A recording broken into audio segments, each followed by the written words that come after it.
Today is November 12th. Welcome to Native Calgarian. Oki, Naganago, Mekoche, Chestakom Aki. My name is Red Thunder Woman. My married English name is Michelle Robinson, and I use she and her pronouns. Native Calgarian is being recorded on the lands of the Niitsitapi, which is the Blackfoot Confederacy. The Blackfoot south of the imposed US-Canadian border are the Blackfeet, and north of the border are the Siksika, Ganai, and Bagani of the Confederacy. These lands were Treaty 7, signed September 22nd, 1877, with signatures that include the Blackfoot Confederacy, the Wesley Chiniki Bearspaw Nations of the Stoney, and the Dene from Tsuut'ina. I acknowledge all First Nation, Métis, Inuit, status and non-status of Cross Turtle Island as the keepers of these lands. All non-Indigenous are treaty partners with the government signing on your behalf. I honor the Blackfoot as they've been so kind to me on my Red Road journey. Elder Red Crane has taught me how to pronounce my spirit name. I was born in Calgary, or in Blackfoot Mohkinstsis, as Michelle Elliott, an English name which has afforded me privilege in an English colonial world. My mother is Northern Slavey Dene, or Satu Dene, but my Indian Act imposed status card by the Canadian government says Yellowknives Dene. My father is so Canadian, I am a daughter of the Mayflower and a daughter of the American Revolution, while having an Indian Act imposed status card. My Dene lineage roots me in the land of the Hare people, also called the Great Bear Lake people in Treaty 11. When I say hare, I don't mean hair, I mean Arctic fur. I'm a native to Turtle Island, and my Dene Nation is a visitor to this area of Quinchotine Indahe, meaning many horse town, named after the Calgary Stampede. Land acknowledgements are critical for creating a safer space for Indigenous, as well as honoring the host as a guest and acknowledging our roles as treaty partners. My humblest apologies to the Blackfoot elders and language keepers as I try to learn proper pronunciation. Any mistakes or misinterpretations will be on me. I encourage questions so that misunderstandings can be cleared up as soon as possible. I do not speak on behalf of all Indigenous. I share my journey as I walk down the Red Road. My Patron account is Native Calgarian, where you can pledge and support. Thank you to my previous donors for showing your support. If you value listening and watching, you can afford to give, thank you. To those who cannot afford to give, I'd love to hear from you at nativeyyc@gmail.com, where you can send in your comments or your questions. Also, giving a positive review helps whatever medium you're listening from. I have a YouTube channel where you can go and subscribe, and you can go to Native Calgarian for the latest podcasts. My social medias usually has the pinned posts. So with that, I'm so happy to introduce my guest. Rebecca, would you like to introduce yourself in your way? Hi, I'm Rebecca Haines-Saah. I'm here in Calgary right now, and I'm sorry I wasn't prepared to name all to acknowledge the lands, but I'm originally from Toronto, and I come here via Vancouver. So this is the fifth province I've lived in, the third of my family, and I've been here in Calgary for 5 years. I'm very excited to finally get a chance to talk to Michelle. It's something I've been meaning to do for. Oh, I'm so excited. It's interesting that you say that, because when I first seen your name, it was always in relation to, either something cannabis related, related, or something in regards to addiction. And you just became one of my favorite people to really follow and see the work that you were doing. And I knew that you were going to be key to us, with policy moving forward in a good way. And it's so relevant because by chance tonight in Lethbridge, the Blackfoot movie about the opioid crisis, and about empathy. It's a Blackfoot term for empathy that's showing tonight. So I'm so excited for it. And then I'm so excited that I finally got to meet you as well, because obviously this is a passion of yours. And maybe for folks who may not know, would you mind explaining a little bit about the professional work you do? Yeah, sure. So I'm an academic and a sociologist by training. So for people who don't know about all of the disciplines, sociology is basically the study of society, as we call it, and the big structural changes in society that lead, usually we're looking at problems and hopefully at social change. And so in that area, I'm also trained in public health and addiction studies. I did my PhD at U of T in that area, and as I said, traveled around to a few provinces for more training. And I landed in a job at the University of Calgary Med School in the winter of 2016, coming here to do what's called health equity and qualitative methods. So mainly in my area, talking to young people about substance use, community-based approaches and how we can address those problems through the lens of engaging young people and understanding what we call their social context, rather than mainly the biological medical context of risk factors for substance use and other young people's behaviors. And so after a really, really long journey to getting a job, and having two babies and interviewing maybe 20, 30, putting in 20, 30 applications and, not being successful. I landed in this job, but at a really good time for me because it was soon announced that Canada would be legalizing cannabis. And in a not great way, landing in Alberta when opioid overdose crisis was just ramping up. And there's some great folks already here on the ground and in academia, but just, needing more voices in Calgary. So I came in at a time when these two things were going on. And it, as you said, it allowed me to kind of step into that role as an advocate, as an academic.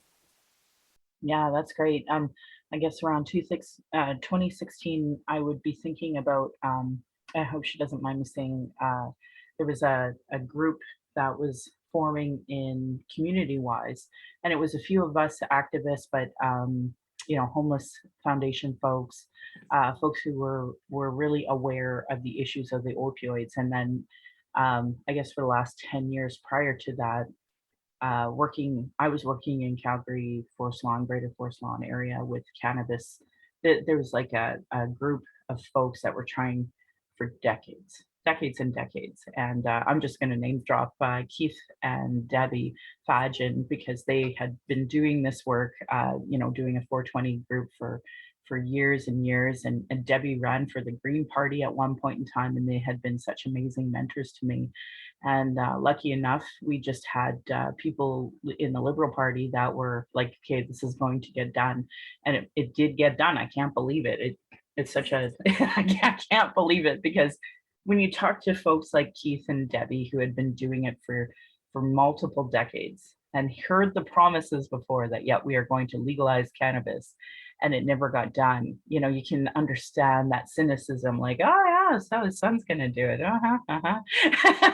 So it was really great when that got done. But I think a conversation that I'm not hearing enough of is how cannabis. I think we had done decades of work saying that cannabis is this gateway drug to hell, kind of, negative propaganda. But now it's actually really critical for helping folks who are in the midst of addiction to maybe harder drugs or to opioids or street drugs. Like cannabis could actually be the one of the gateways to help them get clean, to get sober from some of the other things. But that said, I think you and I would be a little more on the same page about having a clean supply available. Maybe you could explain that a little better than I could as a layperson. You as a professional could probably explain why this is important. Yeah, I think, well, number one, I mean, the biggest picture for me, like if people ask what has been the impact of legalization, I mean, the most important outcome is that people aren't getting arrested, right?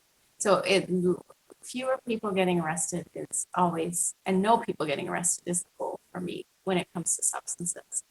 I personally know many people impacted by, police violence and also drug-related charges.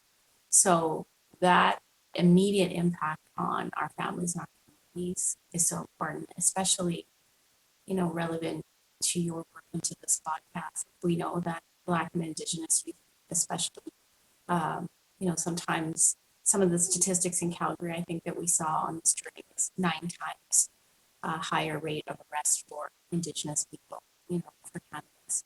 So it is, as my wonderful colleague, Kwasi Sugapa in Ontario, who goes to UT says, cannabis is a gateway drug, but it's a gateway drug to the criminal justice system. The school to prison pipeline part. And I'm also the mom of 2 Black sons, so I have this orientation towards it too from my policy work, but also from my experience. So back to your question of clean supply, I mean, that's the other major thing beyond not being criminalized is that we have a substance that maybe when surveyed, 50% of people will say that they've tried at least once in their lifetimes. So if we have a lot of Canadians who used it when it was illegal, and people, young people experimenting with it in high school, not as much as they do with alcohol, but you know, it's something that many people have access to and use illegally before it was legal, and even now outside of those channels. We need to know what is in the cannabis, you know, whether it was grown with a pesticide, you know, whether it was grown with harmful chemicals, how it was packed, how it was shipped. And I think most importantly for young people, or those people who might even be more at risk because of an underlying condition, because of mental illness, we need to know the THC percentage. And I guess the last thing I would say that, you know, there has been quite a bit of panic. And so one thing I've been talking about is that there isn't fentanyl in cannabis. And it is very attractive to some media outlets to kind of hype up the story, but we haven't had a lab confirmed case of fentanyl in cannabis. So I tell young people that I'm close to, all pills and powders are definitely putting you at risk, but we haven't known there to be fentanyl. I really appreciate you talking about cannabis in a clean supply manner as well. I guess for full transparency, that's what my husband does. He's a supply chain manager now for a cannabis outlet. So for me, I think this it was just really important because again, uh, a lot of the propaganda out there talks about laced marijuana. And honestly, well, I don't know much about that being a real issue prior to legalization. I do know that at least that propaganda can be, you know, eliminated completely. And to your point about, you know, it being a pipeline to the prison industrial complex, like for me, we talk about there's a disproportionate amount of Indigenous people in jail on a regular basis. And this is just one of the excuses that white supremacy uses against Indigenous bodies to put them into the drug or to the prison industrial complex and the lack of rights that Indigenous people have under the best of circumstances, let alone with addiction.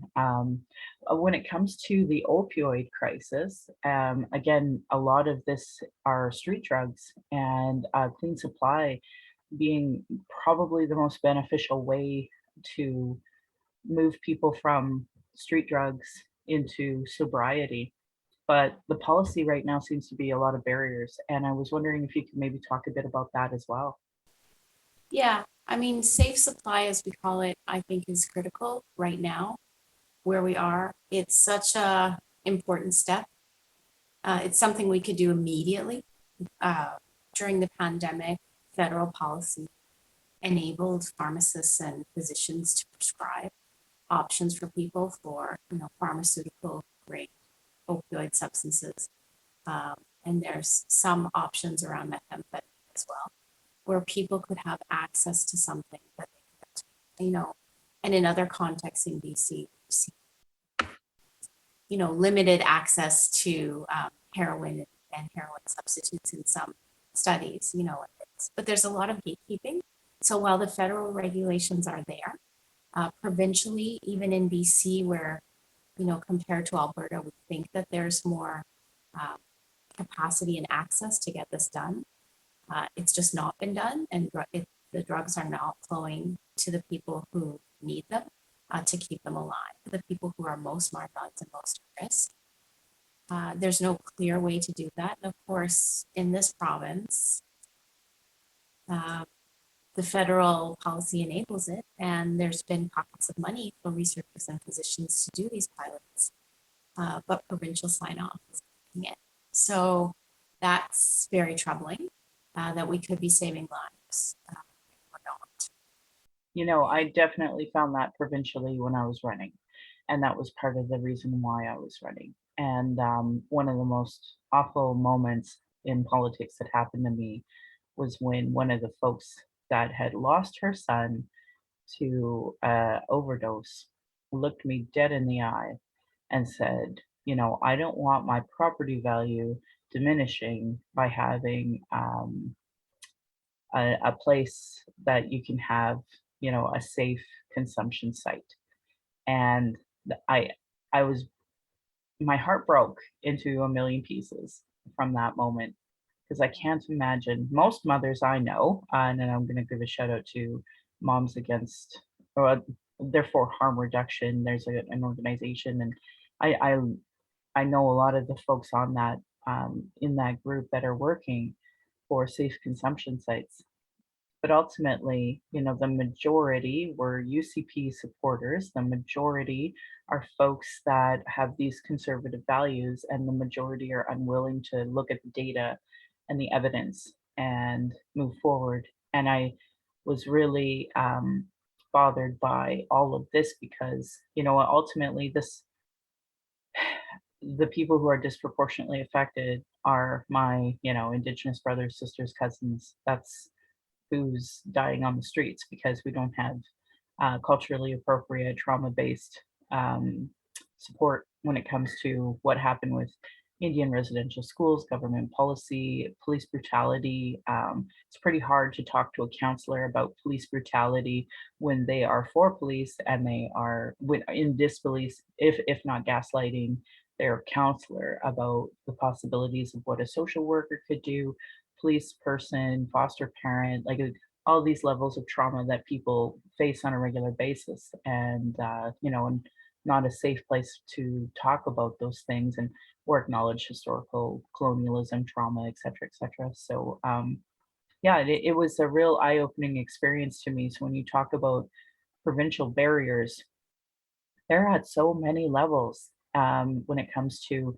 possible solutions and them gatekeeping those solutions. It's very difficult because we're watching the numbers skyrocket, and they really are okay with it, and a population base that seems to be okay with it. So for folks who are like me, who are really struggling with why does everybody seem to think that's okay, as a sociologist, maybe you can help explain a little better why it is that people are okay with the current status quo. Yeah, I mean it is heartbreaking, and I share that sense of, you know, I mean this has been an incredibly hard week for me personally. Just some barriers that have popped up yet again to getting support for harm reduction, and seeing the premier declare support for recovery, and in a particular recovery center that's rolled out in Alberta. And they did a news story, Michelle, where they were touting some of their therapies, and one of the therapies is a drumming circle. And I think you saw me tweet about this, but it's a drumming circle that didn't seem to have any Indigenous leadership or cultural connection. And so we have, a private corporate center co-opting some sacred cultural practices, in my view, which is very harmful. And it's another example of cultural extraction, while not going back to the real issues, like you've said, about through a reconciliation lens, or through, a human rights lens, providing Indigenous people who are using substances Yeah. with what they need. Um, yeah, I think where it comes from when I try and connect with people on this issue is that we are raised with such baggage about substances. So it really takes people a tremendous epiphany of lived experience for the most part. I don't think it always comes just from like education or books, or going to a lecture, although certainly those things. And I'm sure you must connect to this in some ways in the education, right? People have to connect with people, and they have to understand the issue firsthand.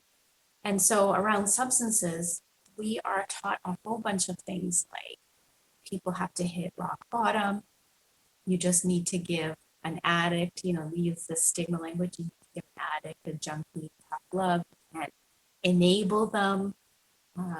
You need to kick people out of your life. You need to set those boundaries. It's a gateway drug.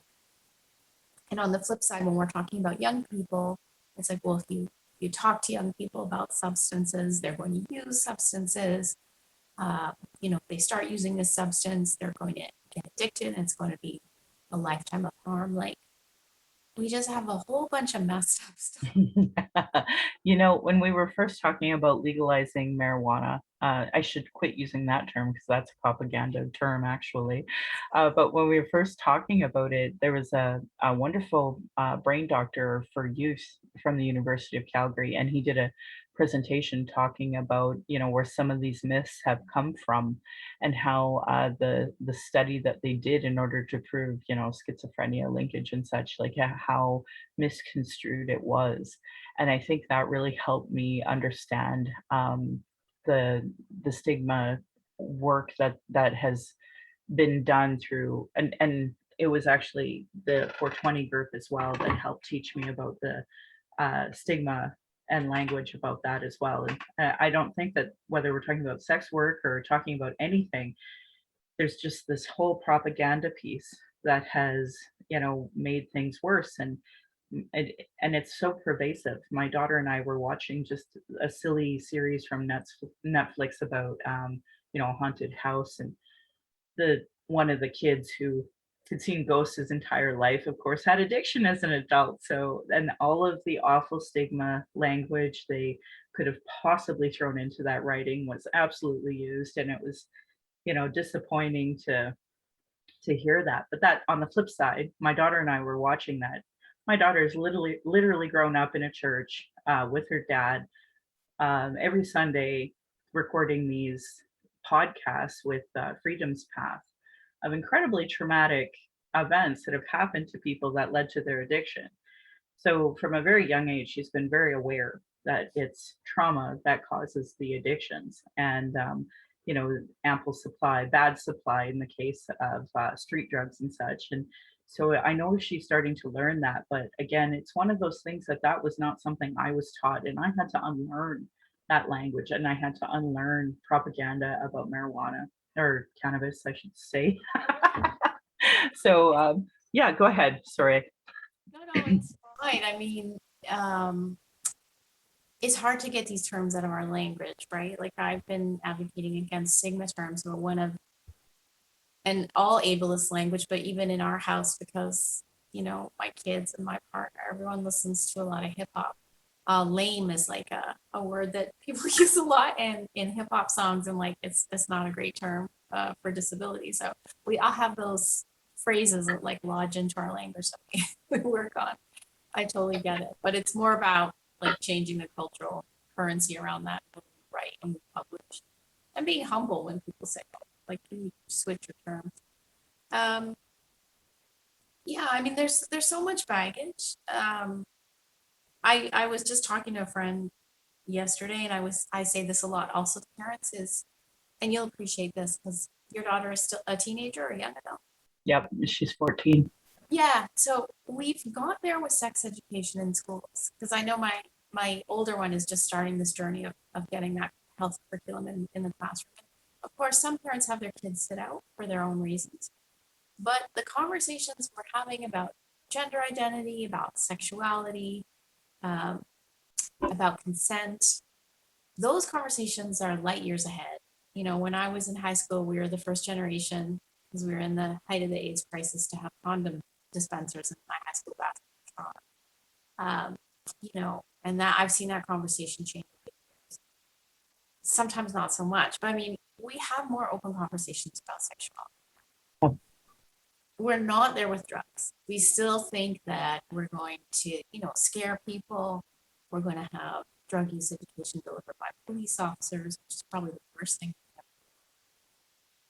And we still feel like if me as a parent, if I talk to my kid about substance use, that's somehow going to let them know that. I think just like we do around sexuality, there's some topics and some information I don't share with my kids, it has to be in an age appropriate way. Mhm. And in a way that's, comfortable for them and comfortable for me. But there are baseline facts around staying safe, around what to do if you get into trouble. And I think we start too late with drugs. Like we really need to be starting right now. We need to be having those conversations well before they get to junior high. Because having a young person start junior high this year, I know vaping is already starting with grade 7. So if I had waited to now to start talking to my little person about it, not so little anymore, it would have been too late. So She's a foot taller than me, so I get it. It was interesting you should say that. I just learned this from my husband. He was telling me that a lot of those kiosks and you can usually find drug paraphernalia or vaping stuff at a lot of the gas stations, that they're really cheap China-made lead-based products. And his organization, his group is actually trying to work with the government at uh, making even the application, the products themselves being the safe supply that they're forced to live under their guidelines. And they want those guidelines across the board, obviously, because nobody should be vaping with lead based anything, let alone so it's interesting, like from a policy perspective, there's so many gaps in safe consumption when it comes to what is mainstream and what is socially acceptable. I know in Calgary East, geez, years ago, we were already talking about vaping and not having any data on it, not having any guidelines, and of course, encouraging youth not to um, consume that. And that's incredibly problematic because lots of people now are users of these vapes, and we don't actually have proper guidelines in place to keep them safe. And again, if we're going to talk about gateways, if you're already vaping, I mean, you're not supposed to be smoking under 18. So we have a lot of gaps in policies. What are some of the bigger gaps of things that, like, if you could change the world today, what are some things you'd want to see right now happen? yeah, well, safe supply we've talked about. I think the push for decriminalization is continuing to mount. And I know to people not involved in drug policy, this may seem like pie in the sky, but returning to what you were reminding us of, like people like Keith and others in the cannabis community in Calgary and elsewhere who never thought they'd see cannabis legalization in their lifetimes, right? Mhm. So I think decriminalization is the next big project. Um, because like we were talking about with stigma, whether it's the labels we use or the NIMBYism of not wanting drug use in our backyard, in addition to the baggage I was talking about, the values we have, that's the context, right? When something is illegal, the person is seen as bad. And Yeah. it is kind of random the substances that we choose to make illegal and the substances that are legal, given that so many people use substances and so many people use illegal substances in ways that aren't problematic. But right now, the drug supply is contaminated. And so, those can have fatal consequences. Yeah. And like the example you were giving with vaping, when youth only have access to maybe low rent products or aftermarket products that they're getting from illegal channels, that's what creates risk. So the illegality creates the risk in the supply chain. It heightens stigma, uh, and it puts people in a riskier environment when they have to interact with illegal markets. Now, not necessarily, because honestly, I know more people who've sold drugs closely than I know people who really use drugs problematically. Obviously, my field of work, I work with people using drugs, but I think people don't remember that these economies support families and support people. Don't get me wrong, this is not me advocating for selling drugs as a great profession and an economic solution. But these networks are embedded in communities, and they're supporting people and families. So if we could change the policies to take this away from illegal markets and shift entire economies, I think this could be definitely more positive and definitely less violence. Now, this is the same thing though with cannabis, is that, at the same time, we have to divert resources away from police and jail. So what are people going to do? Who are they going to be arresting if they're not out there? I think the problem is we see a lot of media, like you said, propaganda, that we're taking the supply off the street. But often what that does is just lead to turf wars, to territorial rivalries between drug sellers, escalated violence.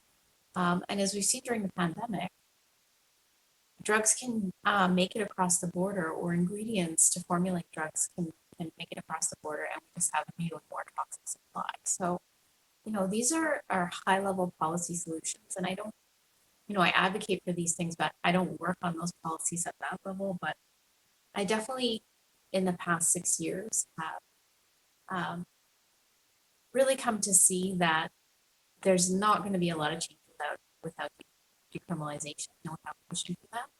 And then in the past 2 to 3 years, I call myself a baby abolitionist because I'm just really coming into trying to understand and think about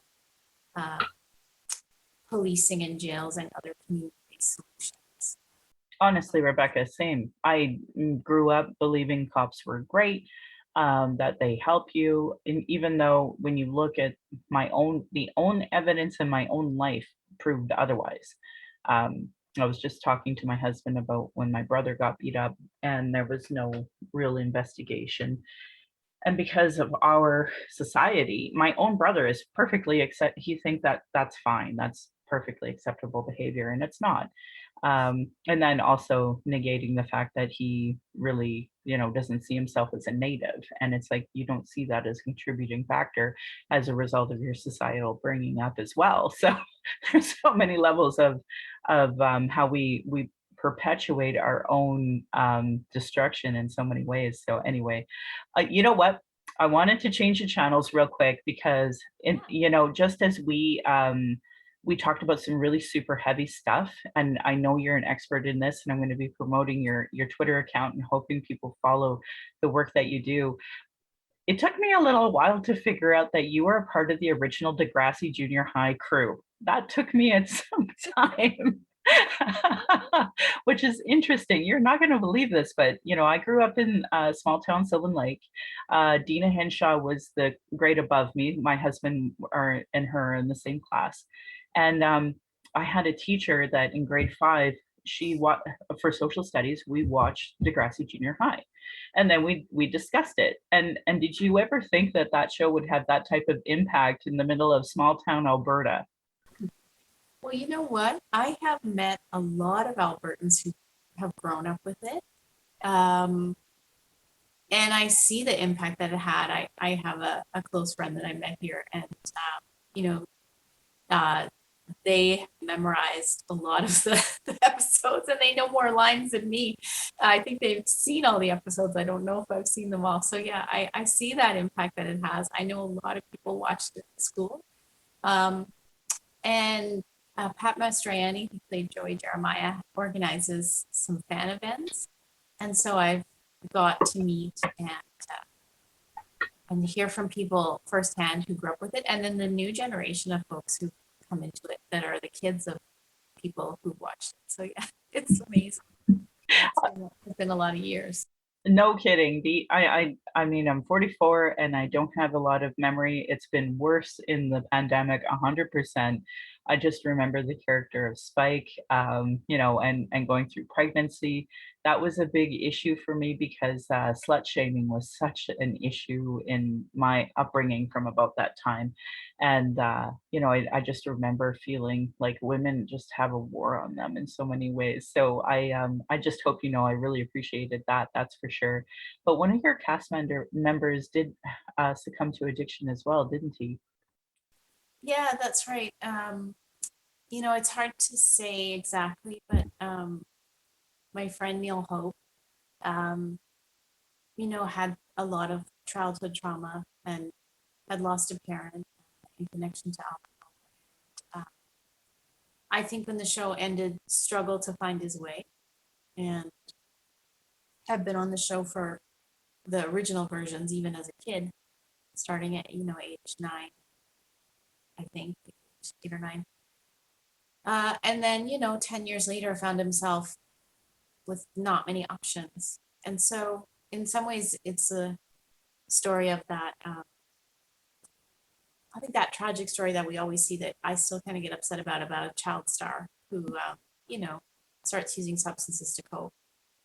But also just like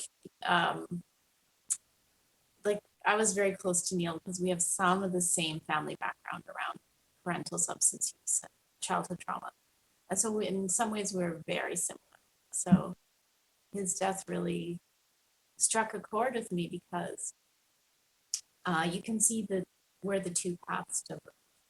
And I often think about my own story that I can see the intervention points along the way and the places where maybe I made better choices or maybe I had a hand up or, maybe it was just dumb luck. But I'm not that far away from Neil's path. It could have, for any reason, it could have also been me. And certainly people I grew up with and people I've been close to, have also struggled and had those experiences. So yeah, Neil had diabetes, which was worsened by alcoholism, and so likely died from those consequences. But it's hard because he was found later without medical intervention. So it's hard to know exactly what the cause was. Well, I'm sorry to hear that, and I appreciate you sharing that. I think, and I really relate to what you say because a lot of folks in my circles, grew up in domestic violence, had family that were, using some sort of drug, whether it's alcohol or whichever. And I've seen white friends of mine struggle in Sylvan Lake. I lost one of my friends that I grew up with. I was playing in his backyard on his trampoline, and he passed away of drug overdose. And he tragically lost his father in a hunting accident, which I know probably sounds very stereotypical.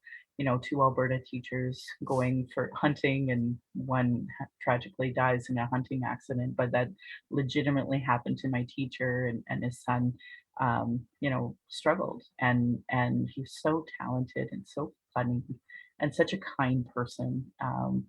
Anyway, it's hard because and that was white people. That wasn't even the intergenerational trauma and government policy that was imposed on my people. So on the flip side, in my Indigenous circles, how when I see people go missing or murdered, how easily that could have been us. We just went through a move, and I found the pictures of my brother's beating when he was younger in Sylvan Lake, and sometimes I just don't. I see as well those moments where we moved him to Calgary, or for me, I was able to find a partner that wasn't abusive, and I went through counseling in my 20s, and but that wasn't afforded to other people. All these things. My really progressive doctor and pharmacist in Sylvan Lake, there were, I graduated with the son of the doctor. He was our valedictorian, and they gave me free birth control in my teens. And even despite the slut shaming, I took it anyway. And again, that's not an intervention not everybody else would have been afforded, especially in small town Sylvan or small town Alberta, right? So I appreciate what you're saying there, and how easily it could have been me, or my family in some capacity. So yeah, I really appreciate this conversation that we had today, and I welcome you back anytime. You've been one of those people that I really feel need to be amplified on Twitter on a regular basis. I've been trying to figure out, social media seems to be something that I need to do a bigger cleanse from. And I don't know how to work all of this, but I do know I've really appreciated certain friendships, and yours is one of them. So I appreciate you coming onto my show and talking about these things from your perspective. Is there anything else that you'd like to add before we go into the end?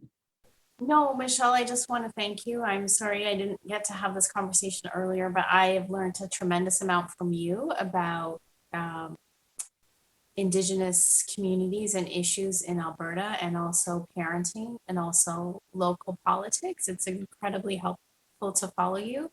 I just want to say you're also super generous with your time when I've had questions about things, not to speak for all Indigenous people, but just for me to check in about things I've wanted to ask. And I think we need more of those relationships, especially between people with different types of expertise, whether it's community expertise or academic expertise. And we do need those connections where we feel safe and able to ask. And so this is one place where we can start having those conversations. And I know you devote a tremendous amount of your time to community education.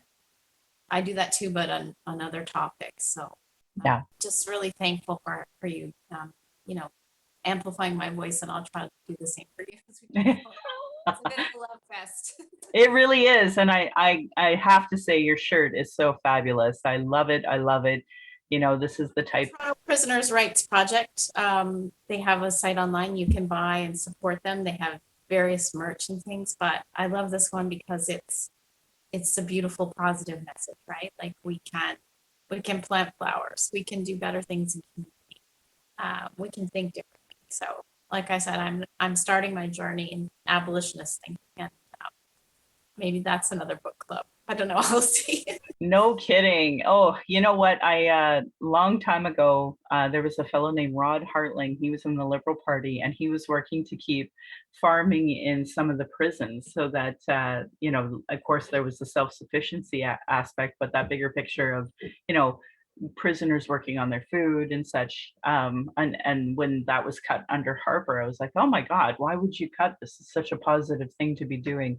And it's like that Michelle then compared to this Michelle that just, you know, I have 4,000 Indigenous females that have never gotten justice. I have, you know, 231 solutions that have been here since the inquiry's final recap. And I'm not seeing any like push to get that and the 94 calls to action like implemented, and it's just driving me wild because I just don't understand how you can have these solutions to all of these problems and we're not even going to focus on it a little. And you know, call to action 57, anti-racism work, like that's one of 94. And as you've seen, you know, you have sons that are Black, you've seen how little, you know, folks in position of power want to deal with this. You know, I got paid really well from this one organization, but like the organizers were regularly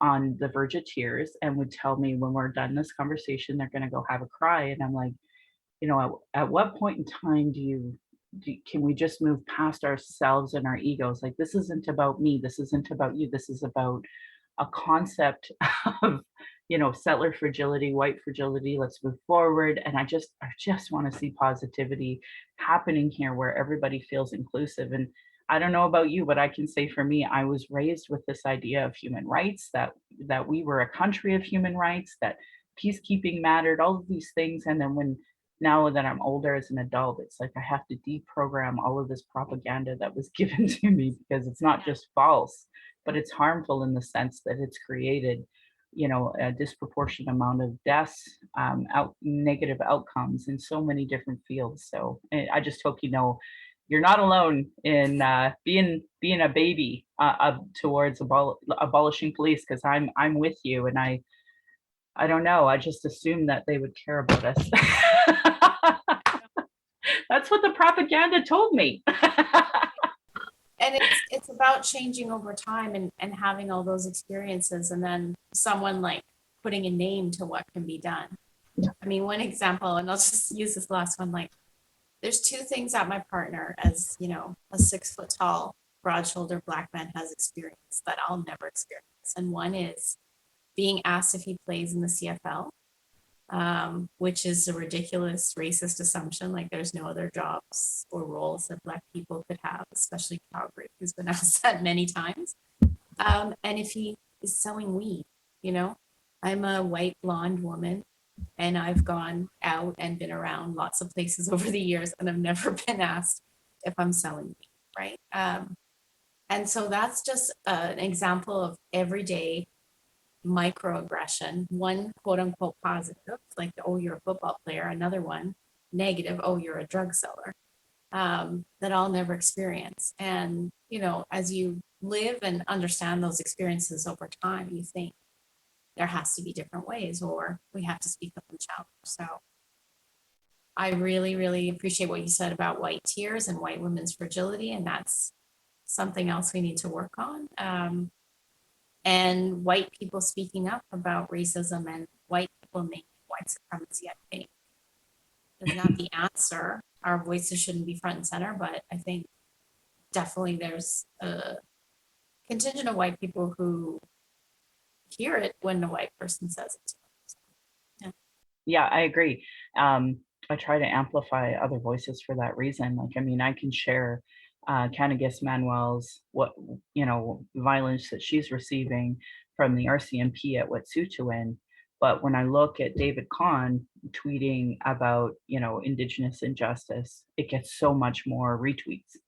Right. So, like it's just I want to promote only her, but if I do, then nobody sees it, nobody hears it. That's the way the algorithms are designed.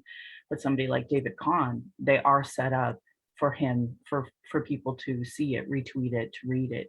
So for me saying the UCP blocked me because I talk about Indigenous rights, it doesn't seem to resonate. But when you see the fascism coming from other countries and Chevron doing it over here, that somehow it resonates better with the Albertans, which is so incredible to me. So to me, I have to retweet other people, even problematic people at times that I don't love. But at the same time, you know, the issue sometimes is bigger than the account user or whichever, right? As well. And so that's why, even Rachel Notley, like I ran as a liberal, so inherently we don't agree on so many things. But I mean, on so many things, she's right. And especially in this moment of UCP fascism, we have to put aside those small differences and be like, the bigger picture here is fascism, and you're either on side or you're not. So anyway, thank you so much for coming on, and I hope that we can discuss this further as we move forward. I'm hoping people will, give us some feedback on this one, because abolishing police, decriminalization, like these are big conversations to have with people. I know I've lost many friends over talking about it um, over the years because they weren't ready to hear it. So my hope is, especially in Indigenous communities where cannabis is still really looked upon in a negative way, despite the fact, like we have the evidence in the database of sales where it is really clear to us who is using and who is masking and I can't go to a doctor and get the same help. So masking and using cannabis as a help to get through this anxiety, to get all of these issues that are so painfully clear. If I were white, would get proper care for, but because I'm Indigenous, I don't. Cannabis is one of those tools I see a lot of our community using, but I don't want to see them be ashamed of it. I don't want to see that internalized oppression. I want them to understand it's legal, it's okay to use, especially if it's clean street drugs, or as opposed to street drugs where those are not clean. But even that, like, and anyway, I'll get into that another time, another day. But I could go on, and I want to do it with you because you, out of all people, understand this topic, and you're not going to use dehumanizing language when it comes to it. And I've always felt, because you do have Black children, that you do have a lens of, you have to do better on the issue of racism. And I have another, my old boss, actually, she also has a partner who's Black and had some kids with him. So she has been a really good advocate. She helped change the name. You're not going to believe this, but Western High School's mascot used to be Red Men. So they changed after some advocacy, after the Reconciliation Commission report came out, but she also had an adopted Indigenous brother, right? So these things, though, like, they all come together where it's like the more allies we can get on side, that's what we have to do. And as Murray Sinclair recently said, we have to arm the reasonable. And so that's of course who my target audience is. I mean, I wish I knew how to, get those mega hat wearing fascists to understand these things, but I can't. So I just work with people who do understand, and hopefully we'll eventually get there where people aren't, I don't know, in this cycle of self-hate. Oh, la.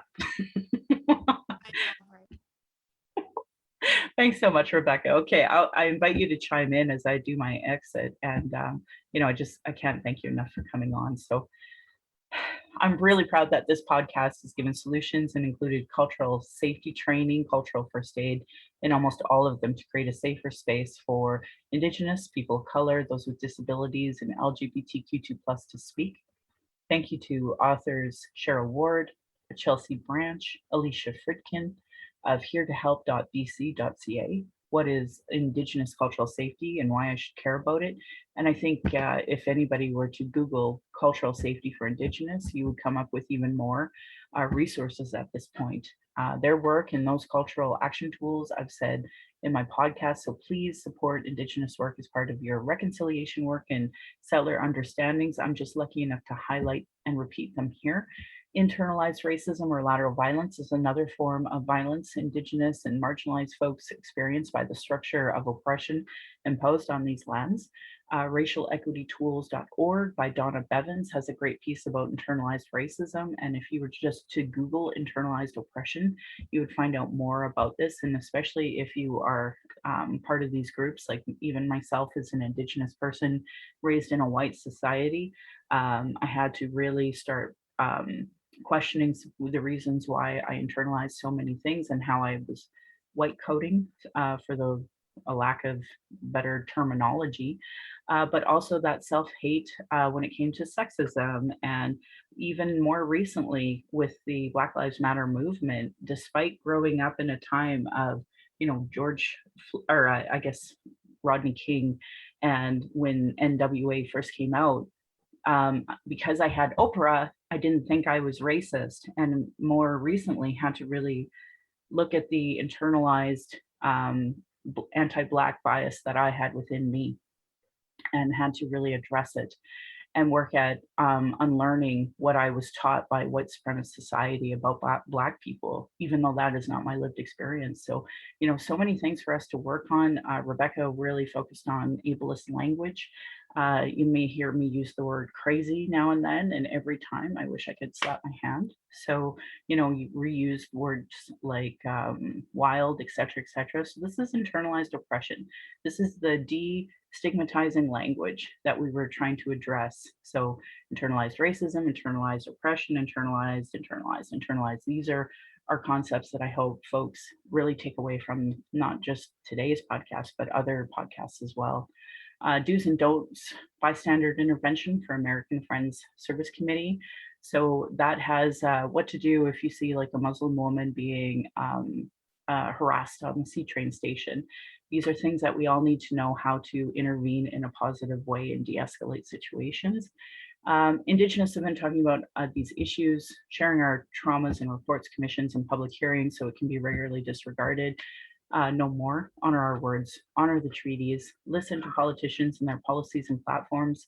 If they don't recognize marginalized in their budget with Gender Equity Plus, if they're cutting violence prevention programs and services, Indigenous education, uterus health choices, gay straight alliances, lack of human rights for migrants, immigrants, folks with disabilities, funding police in schools and in general, know that your vote to that party or that person is directly negatively impacting people. Demand that they implement the Truth and Reconciliation Commission calls to actions, the recommendations of the Royal Commission on Aboriginal Peoples, the multiple reports about child welfare reform, violence prevention, and now 231 calls to justice from the National Inquiry on Missing and Murdered Indigenous Women, Girls, and Two-Spirit. Denying all of these reports is a form of abuse called gaslighting. Our people are experiencing extreme racism in the justice, educational, and health institutions with multiple reports that say the same thing. Demand change from election platforms and politicians.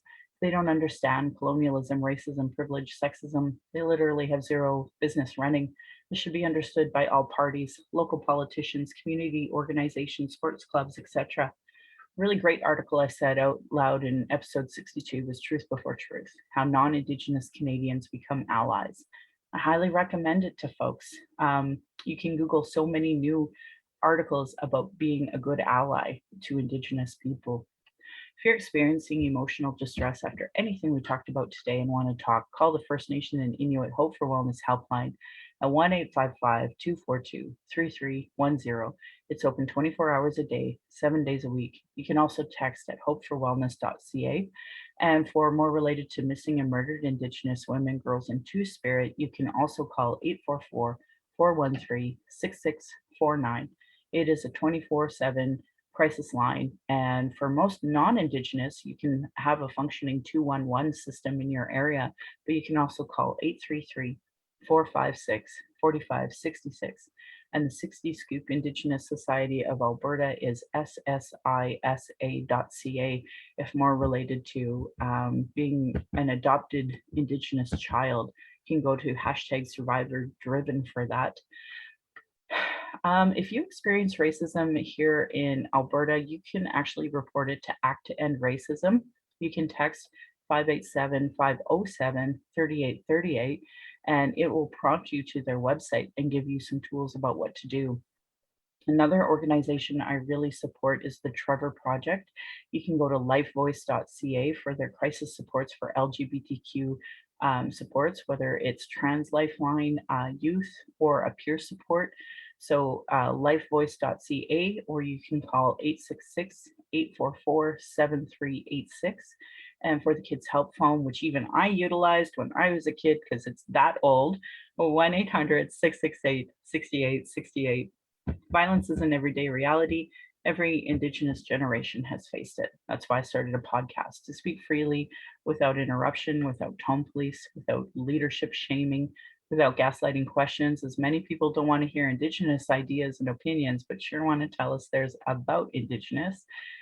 They don't know what our experience is: colonialism, constant surveillance of Indigenous people, our protests, our vigils, and our rights, microaggressions that we experience on a daily basis, internalized racism, internalized oppression, gatekeeping, people who survive off the status quo, and then folks who are so in their trauma that they, deplete personal resources.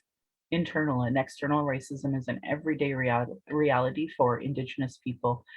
I also started this podcast because we're just not hearing unfiltered Indigenous voices. That bigger picture of, if you're funded by the government, you can't necessarily put down the government.